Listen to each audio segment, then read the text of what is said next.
Srimad Divine Grace A.C. Bhaktivedanta Swami Srila Prabhupada Ananta Koti Vaishnava. Om Namo Bhagavate Vasudevaya. Om Namo Bhagavate Vasudevaya. Om Namo Bhagavate Vasudevaya.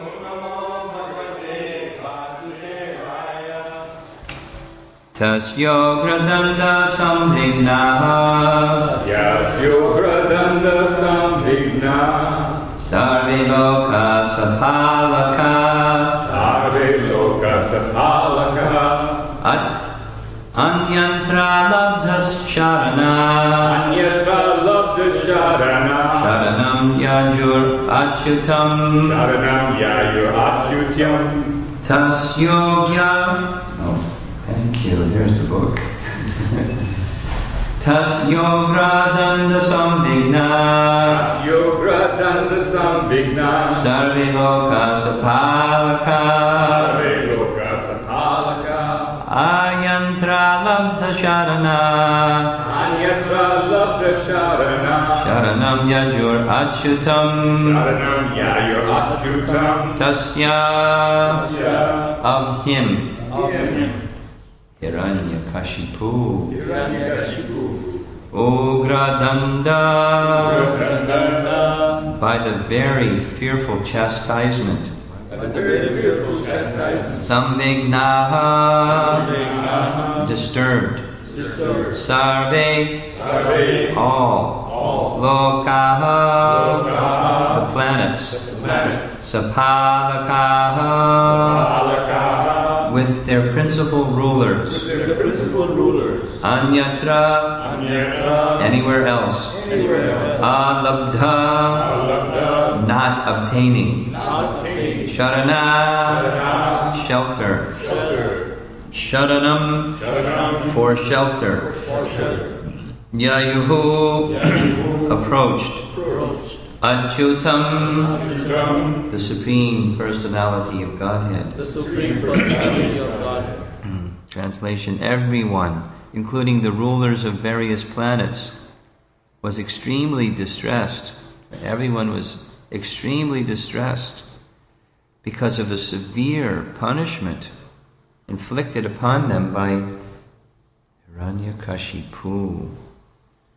Fearful and disturbed, unable to find any other shelter, they at last surrendered to the Supreme Personality of Godhead, Vishnu. And the purport by Srila Prabhupada. Lord Krishna says in Bhagavad-gita 5:29, bhoktaram yajna-tapasam sarva-loka-mahesvaram suhridam sarva-bhutanam jnatva mam santim ricchati. Translation is, the sages, knowing me as the ultimate purpose of all sacrifices and austerities, the Supreme Lord of all planets and demigods, and the benefactor and well-wisher of all living entities, attain peace from the pangs of material miseries. The Supreme Personality of Godhead, Krishna, is actually the best friend of everyone. In a condition of distress or misery, one wants to seek shelter of a well-wishing friend. The well-wishing friend of the perfect order is Lord Sri Krishna. Therefore, all the inhabitants of the various planets, being unable to find any other shelter, were obliged to seek shelter at the lotus feet of the Supreme Friend. If from the very beginning we seek shelter of the Supreme Friend, there will be no cause of danger. Interesting. Next sentence. It is said that if a dog is swimming in the water and one wants to cross the ocean by catching hold of the dog's tail, he is certainly foolish. Similarly, if in distress one seeks shelter of a demigod, he is foolish. for his efforts will be fruitless. In all circumstances, one should seek shelter of the Supreme Personality of Godhead. Then there will be no danger under any circumstances.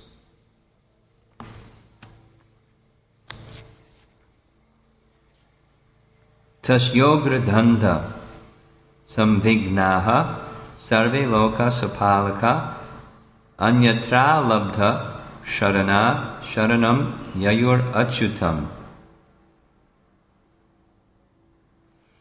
Everyone, including the rulers of the various planets, was extremely distressed because of the severe punishment inflicted upon them by Hiranyakasipu.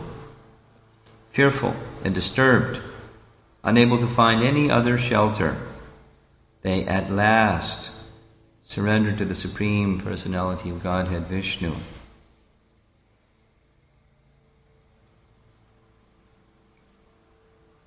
Lawn mowing guy showed up right at the time the class was beginning. He's going to be out there the whole morning. Once a month is prosperity. Okay, I had Chaplain pick that once a month. Or he did.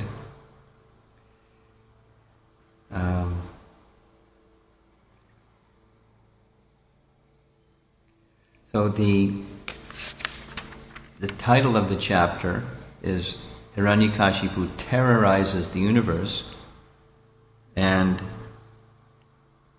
the previous verses are describing how he did that, or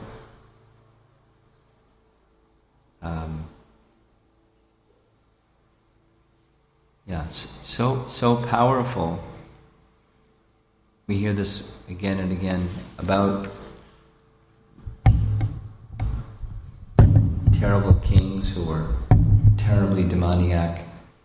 Their business was they wanted to find a good fight, and they couldn't find anyone who could fight them, so they would go searching here and combat there and challenge here. And as the verse says, Ugradanda, his rod of chastisement, was brandished everywhere. Everyone was terribly afraid. And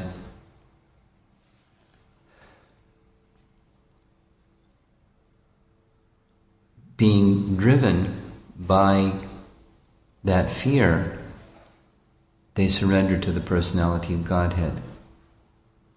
Krishna indicates in the Bhagavad-gita that there are 4 types of pious people that approach him and offer some service, render service unto him. Chaturvidha bhajante mam jana suhridam arjuna.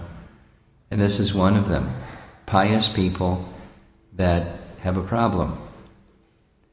They approach God for a solution to their problem.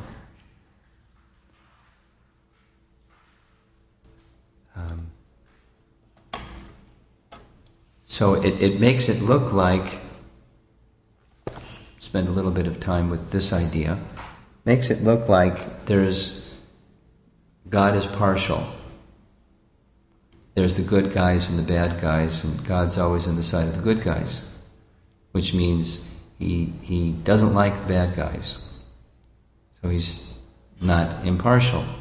He's got favorites.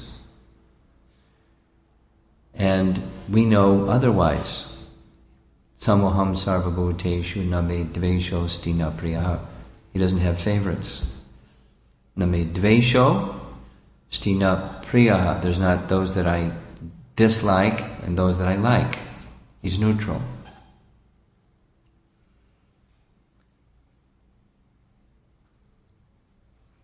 In the 2nd canto of Srimad Bhagavatam, there's a very wonderful description of Shukadeva Swami being approached after.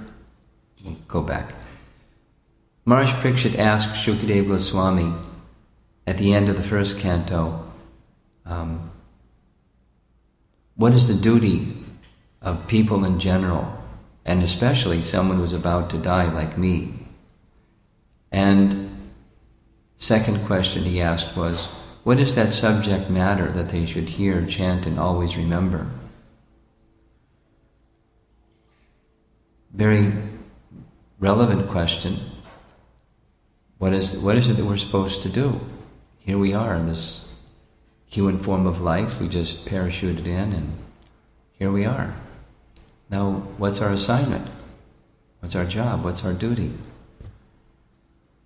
How are we supposed to use this valuable human form of life? If we don't ask the question, for certain, we'll misuse it. It's not just by trial and error and try enough times and you get it right sometime. It doesn't happen that way, because we're in the material world because of our adversity to the personality of Godhead. So it's not that we're going to hit on that one just by chance. It's by this inquiry and submission. So Maharaj Parikshit is doing like that, and he gets the answer. There's nice, robust description of what duty is. Form a personal conception of God. Fix the mind upon the form of God within the heart, and progressively those two stages, and then engage oneself fully in his unalloyed devotional service, with no other shelter but the Supreme Personality of Godhead. And what's that subject matter you should hear about? Krishna. You should hear Krishna Katha. And should hear it with great attention, with great eagerness, with great absorption. And there's the answer to your question. He answered it repeatedly from different angles, and then concluded, now I've answered your question. After Shukadeva Goswami spoke, Maharaj Parikshit, being the personality that he was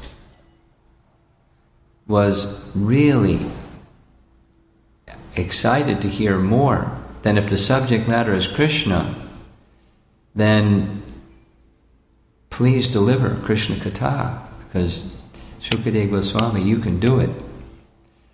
You can do it because you not only perfectly learned it in all of the Vedas, you've realized everything.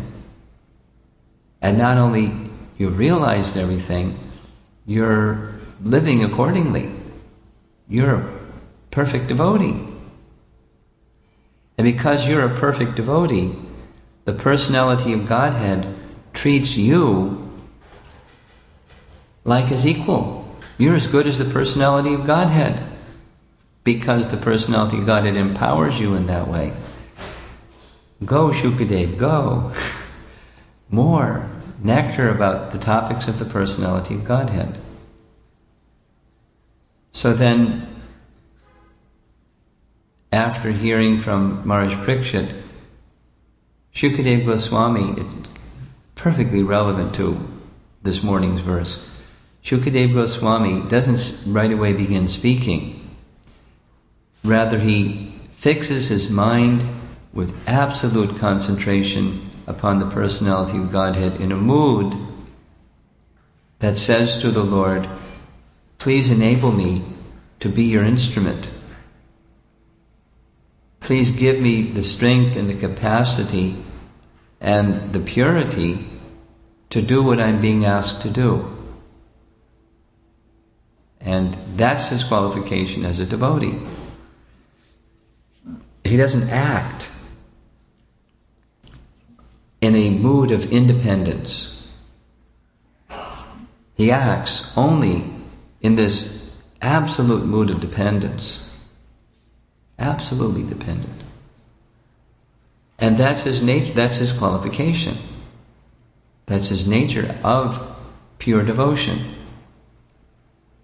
So we'll go down a few notches and we'll come to the demigods, and then down a whole bunch more notches and we come to us. But the demigods, they're also devotees. But they're not fixed like Shukadeva Goswami. They're devotees. They take shelter of Lord Vishnu. Especially they take shelter of Lord Vishnu when they've got a problem coming their way. As many people who are pious very seriously take shelter of God when they've got a problem coming their way. And so God is very kind. He sends problems their way so that they can then take shelter of Him. Shukadeva Goswami then speaks, again it's very relevant to this verse. He says, first, let me offer my obeisances unto the Supreme Personality of Godhead, who brings the entire cosmic manifestation into existence. Yet at the same time, He who is the complete whole, He enters within the heart of His fragmental part and parcel living entity, which is inconceivable. Can you think of the whole entering into a fragmental part? It won't fit. I mean, and besides, conceptually, how does it work? The whole, so He's appreciating, by your inconceivable potencies you do everything. You, that Supreme, that just as same address as here, Achyuta, infallible. Prabhupada would sometimes pronounce it infallible. There's the fallen Chuta, conditioned soul, fallen, and the Lord is infallible. He can't fall. He's infallible. He can't fail. He can't come under the jurisdiction of His own energy. He controls His own energy. So the devotee, Shukadeva Goswami, caliber devotee, he knows Supreme Lord is within the heart of every living being, and He's making everything manifest, including my ability.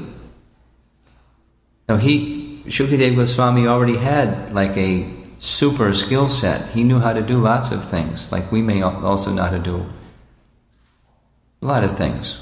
Not as many things as we would like, but we know how to do some things. We can put on our shoes, and we can walk across the floor, and we can go out the door and get in our car and turn on ignition and zoom down the street, and we can go to our job and do our work and come home and eat and digest our food, and we can do all kinds of things. Where does that ability come from? The devotee knows that ability comes from Krishna. Proof is like that, he can take it all away. He can take away our ability to tie our shoes. I know somebody that had recently had a heart attack, and half of their body went completely numb. They couldn't tie their shoes. They couldn't even make sounds because the muscles in their face were frozen. They were numb. They couldn't speak. They could make a ooh sound, but they couldn't. So our abilities are not under our control. They're not our own. They're borrowed, or they're on loan from the Supreme Personality of Godhead. A moment can take them away.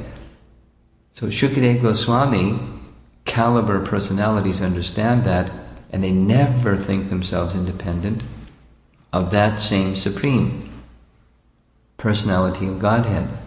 So their consciousness is always with Him, under all circumstance, not just under difficult circumstance. And that's what Prabhupada is saying at the conclusion of this purport.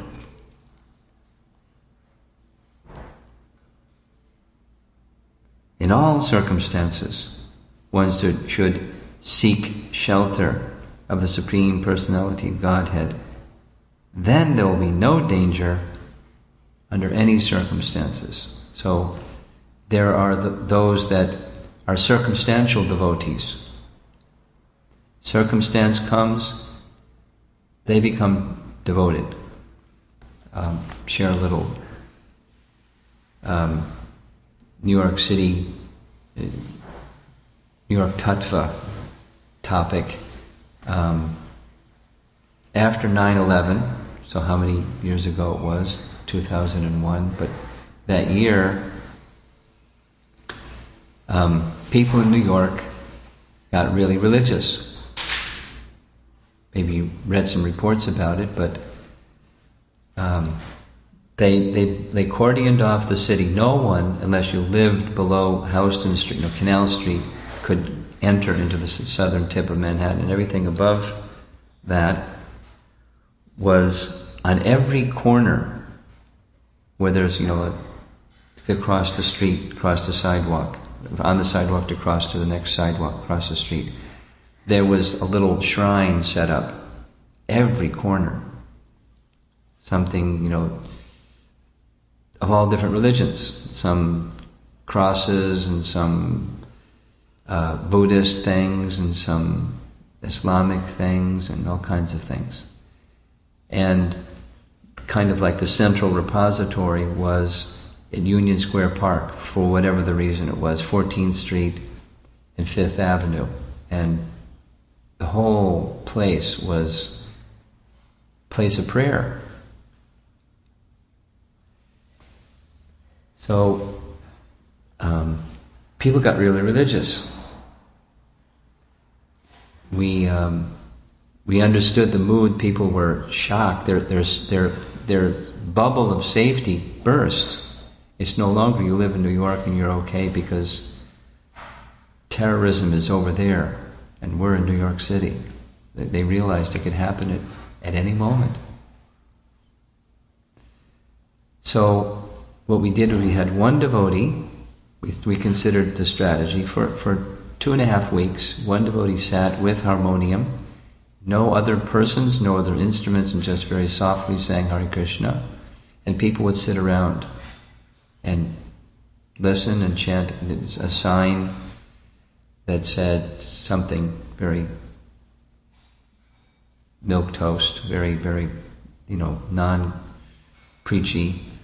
Just, take shelter of the names of God for world peace or something like that. And, for spiritual counseling, call such and such number.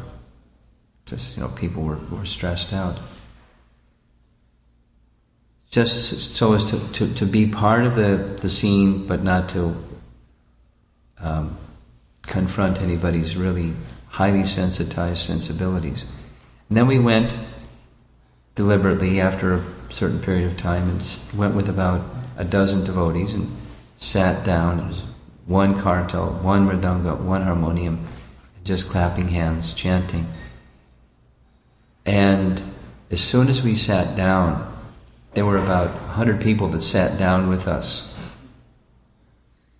And some people behind them standing. It reminded me of, Washington Square Park in the 60s. There were peace signs and people with flowers and bouquets and, flower power. And men in business suits, they were chanting, crying. There was a I don't know what she was, an actress or a model or something. She sat with the ladies. A man in his business suit sat with the kids. And a Chinese lady crying and crying, chanting, and people were moved because their safety was gone. And where is their shelter but God? Now it's business as usual. They forgot all that danger, and now it's zoom. Let's enjoy. It's gone. That shelter taking is gone because it's circumstantial. So that's down here. The demigods are up much higher. They're administrating the affairs of the universe on behalf of the Personality of Godhead. They're not just powerful, they're very responsible unto the Personality of Godhead, but they've also have their position of enjoyment. Prabhupada explains this in previous verses about Hiranyakasipu. When one gets wealth and gets position and gets recognition, the tendency is to lose the sense of fastidiousness or carefulness for following the vidhis, the regulations that bring one to a purified state and keep one purified. I mean, Hiranyakasipu was just reckless and just dismissed altogether. So he became Asura. The demigods, they also, sons of Kuvera, Indra, the pride that comes with material opulence, that's the fruit of piety. It's very strong. Pride is very strong, and the influence of pride is, I don't have to do these things anymore. Like somebody may practice Krishna consciousness for some time and then think, hey, I don't need to rise early and attend Mangalarti and perform. The earlies, that's for new people. That it's not for new people, it's for all people. It's for those that want to go back to Godhead. Anyway, the demigods, they're circumstantial devotees. And we are more so in this plane. Unless the exception altogether is if one understands the point that Prabhupada is making here in the purport. In all circumstances, one should seek shelter of the Supreme Personality of Godhead, then there will be no danger under any circumstances. So that means Prahlad Maharaj had no danger. Not so. He had big time danger. Haridas Thakur, no danger. Big time danger. Sanatana Goswami and Rupa Goswami, no danger. No, they were thrown in jail by the king, Muslim king, and so on. The associates of Lord Chaitanya, when they were checked by Chandkazi, no danger. Danger. But how is that perceived? For the devotee, it's the understanding is Krishna will surely protect. Or let's say the cowherd boys. No danger. Every day there are demons. Many demons. Just like when they saw the Aghasura demon, they were going along the path that they normally follow, and so, wow, look at this. It's a giant cave. We never saw this cave here before. Look how big it is, and inside it's completely dark. Wait a minute. You can smell that bad smell. That's not a cave. That's a big serpent, and that smell is rotting bodies inside the mouth of the serpent. But anyway, Krishna has always helped us. Come on, let's go.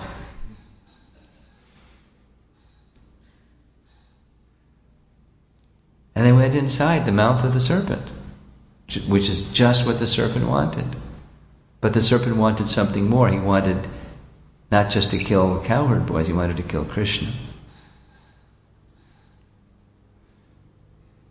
A very nice thing. As Krishna saw them entering into the mouths of the serpent, he wanted to say to them, so why he doesn't say, he wanted to say to them, don't do that. This serpent wants to kill you. But he didn't speak, and he became influenced by his own Yogamaya potency, which is really mystifying. But Krishna's Yogamaya potency acts only by Krishna's will to enhance the sweetness of his pastimes. And so, as his devotees are covered by Yogamaya potency, sometimes even Krishna, by his will, is covered by his own Yogamaya potency, and then Yogamaya receded, that particular bewildering influence, and he was thinking, these boys know nothing but me. They're completely dependent upon me. When they're in this dangerous situation, what are they going to do? He was concerned about their welfare. That's Krishna and his devotees. Krishna is so concerned about his devotees that, at least in this particular situation, Krishna became bewildered. And then he became less bewildered, and then began to consider, this is Shukadeva Goswami disclosing, he began to consider, how will I kill the demon Aghasura, but not kill my devotee. So this is Krishna's dilemma. Protecting the devotee and annihilating the demon. So it looks like there's partiality. And our acharyas explain it's not partiality. Krishna's giving the best to both. For the devotee, he's extending protection, and for the non-devotee, he's extending protection. Protection against their nefarious activities. He's checking them from their nefarious activities so they won't become harmed as a result of their nefarious activities. So he checks, he doesn't permit their nefarious activities, or in some cases, he'll destroy so that they won't have to suffer the results of their nefarious activities. Although in some cases, their nefarious activities go on. Just like Kazakhstan, to put it in modern context instead of a Krishna book narration, the devotees are being put into very severe difficulty. Now, yayatam mam prapadyante tam stadaiva bhajamyaham, depending upon the faith of the individuals involved, how are they seeing the situation? Is their faith in Krishna diminishing because of this? Krishna, how can you let this happen? They're taking away our homes, they're so mean and cruel and brutal. Krishna, how are you letting this happen? They understand how it's happening. The people are mean and cruel and vicious. And they in turn will have to, who knows what fate they will have to experience. Besides, the courts of modern law, the courts of Yamaraj, how much they'll have to suffer. But the devotees, I can, from their devotees, despite the Muslim government, the nasty behavior of the Muslim government, because they have faith in Bibi Govinda Maharaj and Prabhupada. That's their shelter. And so he's traveling all around the world and making sure that they have, of course Krishna's making the provision, but through him, Krishna's making the provision that they will have homes and they'll have places to stay where they'll be safe and protected, and the cows will be protected, and the worship will go on. They'll be protected. And the asuras, they'll be admonished. By one means or another, by civil means or by Yamaraj means. They'll be punished, they'll be checked. There's justice in the universe, in other words. And the devotee knows that. So when Prabhupada is saying here, if in all circumstances one should seek shelter of the Supreme Personality of Godhead, there will be no danger then, under any circumstances. Well, there's the apparent danger, just like there's Aghasura, and there's the little Hiranyakasipus in Kazakhstan. So the obstacle is there. The demoniac display is there. But Krishna's protection is there. And Krishna's protection is stronger. And the devotee knows that. And so, a nice example that Prabhupada gave is a small boy walking down the street, holding the hand of his father. And here comes a barking dog. Woof, woof, woof. Prabhupada said, bark, bark. And the boy looks at his father, and he's completely okay. Because he knows, in every circumstance, my father has always protected me. And I saw this happening with a boy, and then another circumstance with a dog, a small dog. I'll just quickly narrate. The message is, one who has shelter, one who knows that there's shelter in a protector doesn't see the confrontation of a problem in the same way that one that doesn't have shelter. So in India, there's this phenomena of street dogs. Pretty intense. They're really territorial. If another dog, if anybody, a person, what to speak of another dog, comes in their dog kingdom, oh, the whole pack comes out and shows their teeth. Look at these guys. You come here, we're going to chomp you up. Their hairs in the back of their head bristling, and all 5 of them circle around this one little guy, and he whimpers away, and don't come back into our dog kingdom. Prabhupada described the border patrols are like that, like territorial, like dogs. So, one morning I was going for a walk, and I knew that there's a certain, pack of dogs in a certain crossroads corner. And I was on a university campus, and there was one professor who was walking his little poodle, a cute little guy with little tail, one of those little tiny terriers. And the dog saw this little dog, and they looked at each other and ran out. And so the professor picked up his dog under his arm and held up a stick in his hand and looked at the dogs. I saw that the dogs looked at the professor, looked at the stick, looked at each other, did it a couple of times, and shrugged their shoulders and back and laid down.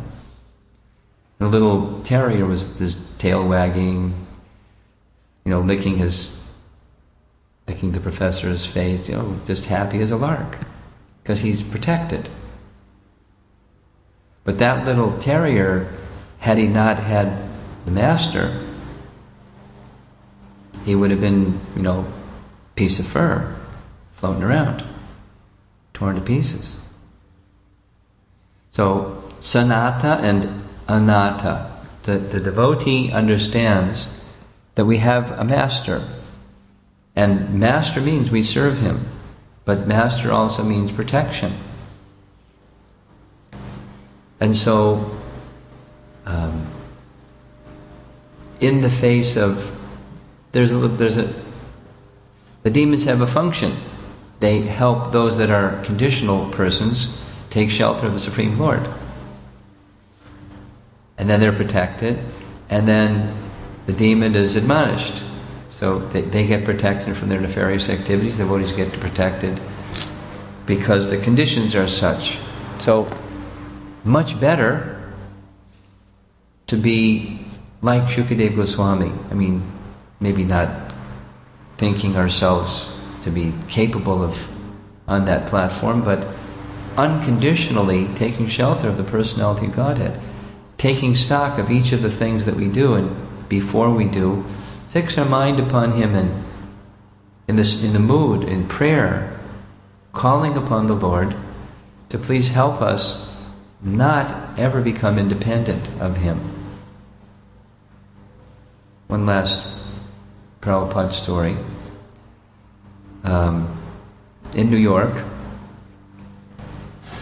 Prabhupada was having an afternoon darshan before the evening class, and there was a number of devotees in the room.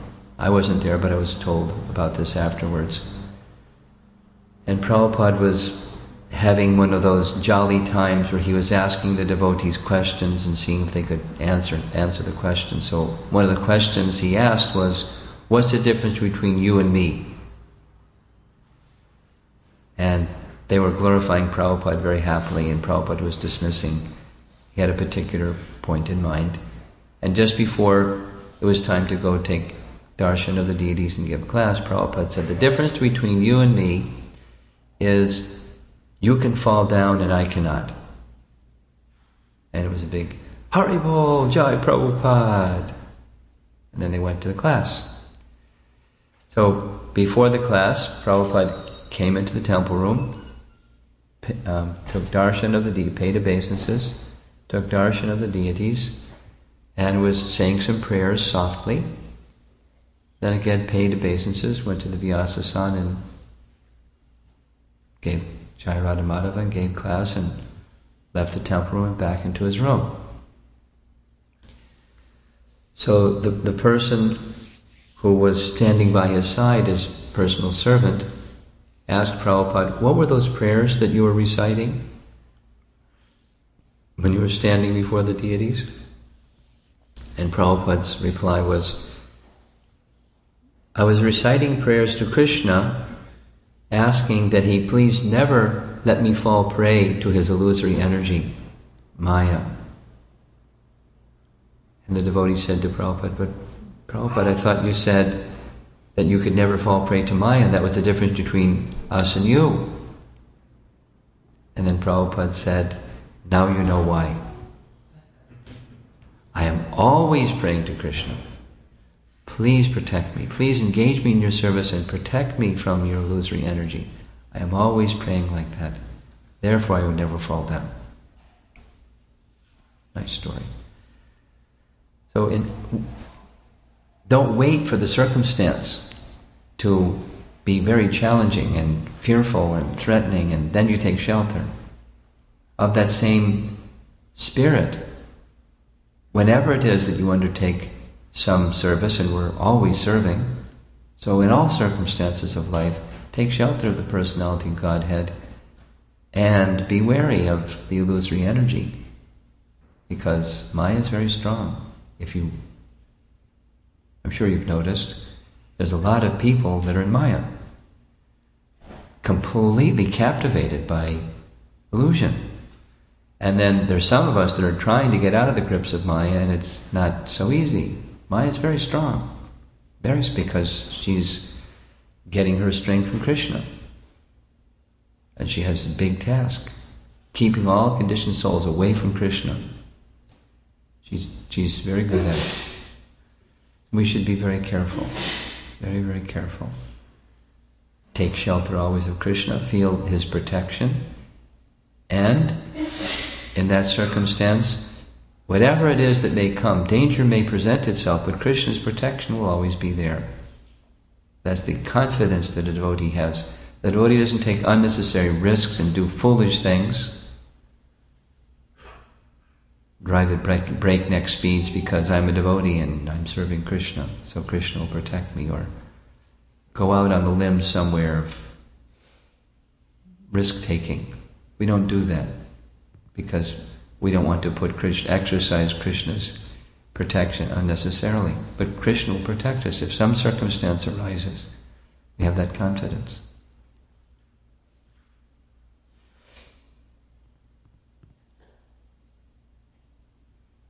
Hare Krishna. Any discussion or comments this morning? Yes, Margaret? I'd like to make a comment. Because we were talking about the packs of dogs. Yeah. And I had a boss who went to India for the first time. And she was reading the story. She went to the New Delhi temple. And she lived by Srila Prabhupada. I think this was festival time. And there was one place in the temple, so Srila Prabhupada nearby the temple. And she had to go to Mangal Aarti. She wanted to go to Mangal Aarti. So she walked from that place to the temple. She wanted to go to the temple, and a whole, like 50 packs of dogs came in front of her, doing the same noise that we were making that noise. And she was so fearful. She said never in her life she seen dogs come like that and surrounded her like that. And she said, this is it, I'm going to die today. She said, I'm going to get attacked, I'm going to be killed today. So she just closed her eyes and chanted Vishnu prayers, crying and chanting Vishnu prayers. And said, this is it. I'm taking complete Tikisha to Vishnu Dev. And then after a while she saw, after the whole Vishnu prayer, she opened her eyes, she saw another big dog came in. And that dog came near her, all the other dogs just left. And that dog walked her to the temple, right to the temple. And she felt that as soon as she came in the form of the dog, that's how she felt. She felt safe. And then she said she gave obeisances to that dog. She said, I don't know who you are. Thank you for protecting me and letting me go. Hare Krishna.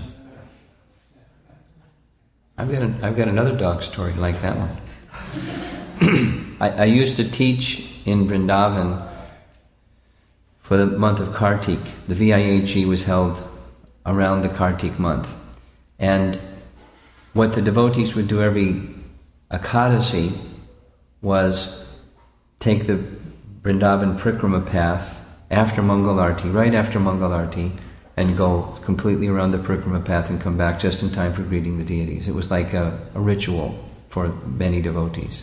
So I was invited to come, and I came. And as soon as we went out the door, a devotee pointed out, see that dog over there? He's here every morning for Mangalarti. Right there at the gate. He doesn't try to come in. He just waits at the gate. And then after Mangalarti, he goes home, wherever home is. But every Ekadasi, he knows it's Ekadasi, and he accompanies the devotees in the whole Prikrama path the whole way. I thought, wow, that's cool. Then we got to a certain place on the Prikrama path, and it's kind of where you're almost at the bottom, the southern part, below Vrindavan town, and there's this, they're starting to go around and head north again. And there's off in the distance, there's an abandoned temple of some kind, and a whole pack of dogs. So the dog was, going along with us, just like protecting us. So this pack of dogs came running out, woof, woof, woof. So he went zooming right into their pack. I'm tougher than you guys, all 6'10" of you, and you don't mess with me, and just till we passed. Then he trotted along and joined us and looked up, and it happened a couple more times. And as soon as we got to the temple, we went in the gate, and I didn't see him pay obeisances, but everything but, and off he went. So it was like, who is this dog? Same idea, just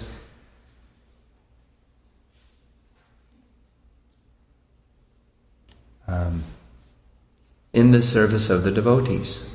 Like we know from Prabhupada's teachings that likely he was somebody that made some offense, but somehow in his past life so became a dog.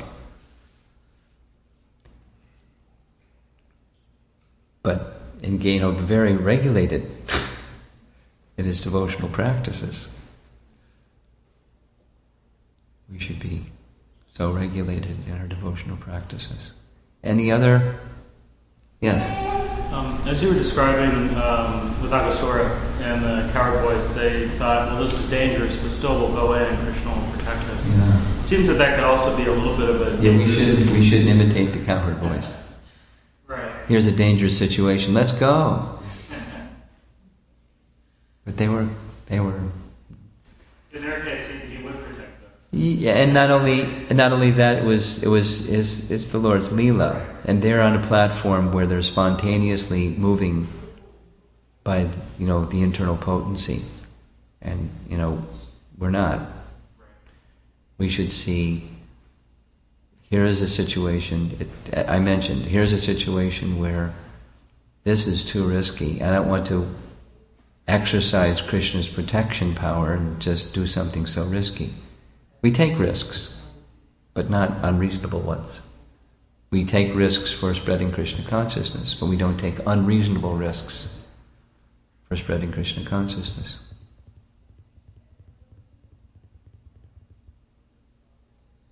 But we take risks. Yes? Here we see people like Hiranyakasipu, Ravana and others commit atrocities for a long time and then they are admonished. A saintly person, on the other hand, may commit an offense and he is punished very soon. Do we treat this as mercy of the Supreme Lord? Did we explain this as special mercy, or? I'm not sure what you're asking. His mercy and mercy. I mean, it's a time span. Like he's able. It's a time span, but there may be so many situations that are different from those examples that you gave. The Lord is merciful by His own will. He's not bound by any time, anything. So for a saintly person, he may just overlook it, or may correct it without any suffering.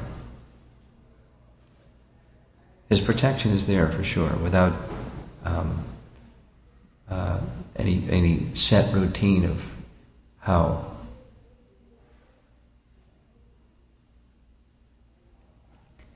I'll end with one more Prabhupada story. I just heard this one from Shyama-Sundar. As he was describing Prabhupada's magic, Prabhupada disciple Shyama-Sundar, he said that they had gone to, Prabhupada received an invitation to go to Mexico. So he went to Mexico. They were in Los Angeles and went, it's not so far, let's go to Mexico. He went to Mexico, and one of the programs that was arranged was in a bullfighting arena. And the place where they had Prabhupada seated was the very place where they would sacrifice, because they would kill the bulls. The guys with the capes, and behind the cape is a sword, and they would stab the bull with a sword, and that's where they would bleed to death. So the devotees understood that. They didn't know if Prabhupada understood that. They were very disturbed that was the place, but there was a whole big crowd of people, and Prabhupada addressed them and answered their questions. And as they were going back to his room, they were walking slowly, and there was several big devotees, Brahmananda and some other, physically big devotees. They saw off in a distance a Mexican fellow that was very obviously drunk. He said, very drunk. He was could hardly stand up. Very drunk. And they should have thought, we need to, who knows what this fellow might do, we should protect Prabhupada. But they weren't thinking like that, and sure enough, just as they were passing him, instantly, very quickly, the man came charging right at Prabhupada. And so fast, Shyama-Sundar said, that we didn't have a chance, because Prabhupada was in front and they were behind, they didn't have a chance to react and protect Prabhupada. So Prabhupada took his walking stick, raised it in the air, and bonked the guy in the head, smashed his sombrero, and the guy fell on the ground. And Prabhupada just straightened himself out and kept going like nothing happened. I was just thinking about that story, about if one's fully surrendered to Krishna, there's no problems. There's problems, but Krishna will protect, and sometimes Krishna's protection means bonk with your walking stick. Like the Narada and the cobra. I'm going to narrate that story this evening, but when the cobra became Narada's devotee, the children understood that the cobra isn't going to strike now because he's Narada's devotee, so they would tease and throw stones. And so he went to, next time Narada came, he said, what should I do? I understand I shouldn't bite the children, but this is oppressive. And Narada said to the cobra, I never said you can't raise your hood. So when a devotee has some obstacle, some danger, some difficulty, we take full shelter of Krishna and we take appropriate action, whatever is appropriate, not in a malicious, spiteful, hurtful way. We take, Prabhupada didn't let the wildly intoxicated man harm him physically. He just did the needful, and the man was stretched out on the floor, and off he went. Because he's so drunk, just a tap and he's over. So we may have to take steps when some confrontation comes our way, something dangerous. But we're still, abandon our sense of Krishna's protection. And by Krishna's directing our senses in that way, then we'll, in an appropriate and commensurate manner, act. Okay, thank you very much. Srila Prabhupada ki jai.